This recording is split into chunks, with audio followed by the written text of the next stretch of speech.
There was a movie a few years ago called City Slickers. Francisco, I don't know if you watched it. I'm assuming it was probably before your time. It was before my time because I haven't watched it, but it sounds like something that I could relate to.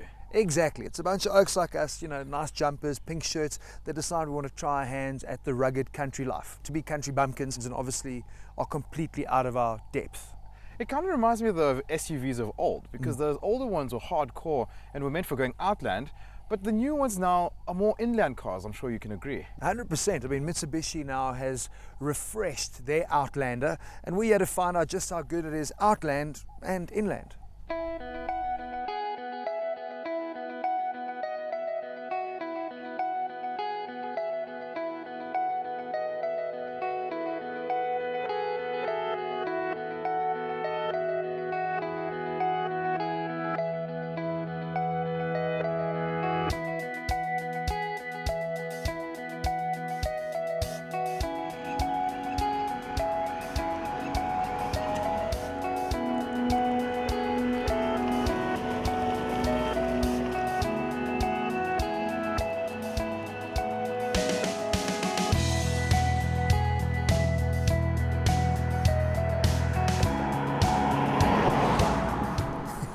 Look at us roughing it in the country. This is about as outland as you and I are going to go. Watch the cow patties and just nicely parked off the side of a gravel road. You know, try not to get our shoes wet at the same time. Exactly. But yeah, listen, some nice subtle changes as we saw on that styling bit. That's given it a bit more presence, especially I think interior-wise. They're really targeting the premium SUV sector. Nice. Exactly. I mean, if you look in the inside of the car, you'll notice that there's some good quality materials. You're not going to find harsh plastics in the vehicle.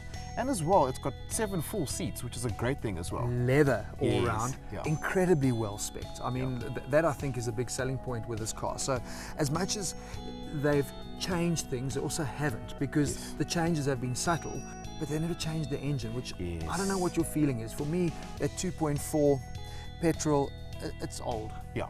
I mean, we are in the era of turbocharging, so driving around in a normally aspirated 2.4 litre engine, you do feel that you need a little bit more. And I mean, I was riding one up, so I enjoyed myself in the car. I didn't really feel much of a lag. But I can imagine if you've got your whole family with you, or you have to tow, for instance, you might run into a problem. See, that's the thing. I mean, I know the journos hate CVT, but I think as far as CVT goes, it's actually really good. And they've uprated it. It's a 6-step CVT. There are paddles as well. But if you drive it like a consumer, it's actually a perfect car. And like you came out here driving on the open roads, it actually drives very nicely. But good point. Put load in here, and I worry that overtaking is going to be an issue. It's 122 kilowatts, just over 200 newton meters, which isn't massive. But it's just space and comfort and the 7 seats. It's a great car. I mean, you look at the target market that they aim this car for. I mean, these are family people. And I mean, having those 7 seats makes the world of a difference. Having a big boot as well, if you're going to keep it as a 5-seater, it really does also add to that family element. So it talks right to that market. And when you flip down, like now, we're sitting with the 3rd row down, and you drop the 2nd row, it's cavernous. Exactly. I mean, you could literally fit anything and everything inside there, which is really cool.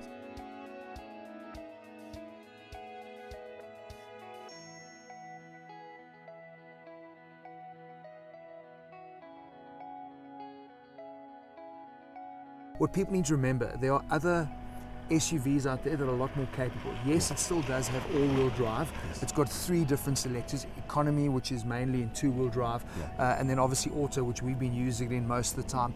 But this isn't let's go bundu bashing and climb up a cliff. This is to do what we've done now, where we're in the city, we feel like coming out into the country with the kids. Exactly. You got kids? No kids, thankfully. Yeah. And like you said, we can rent some. It is true. I mean, most consumers. I don't even have dogs. But exactly like you said, most consumers aren't actually going to go do the hardcore stuff. So you don't really need a hardcore SUV. Maybe you need something for a bit of traction here and there. And for that, this answers exactly like that. It's perfect. I think just to wrap up for me, I mean, this car has always been a really good, honest value proposition.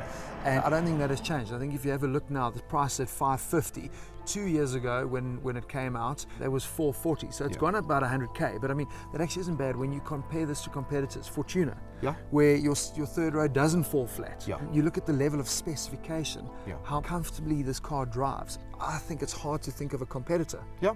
At that For price. under 600,000 Rand, you get everything in it. You even Yeah. get some extras like a DVD player. Yeah. So you do really have something that's top spec at a good price. It's actually a very, very good point there, because besides the fact the ground clearance is getting in and out of it, that makes it quite difficult in the city. But yeah, yes, it's got all-wheel drive, but it's not planning to tackle a mountain. Yeah. But neither are most people in their Fortuner, so it's a very, very good point. I think you've done a good job. I think so too, honestly. At that price, what more could you ask for? Nothing. Maybe just somebody to clean my shoes.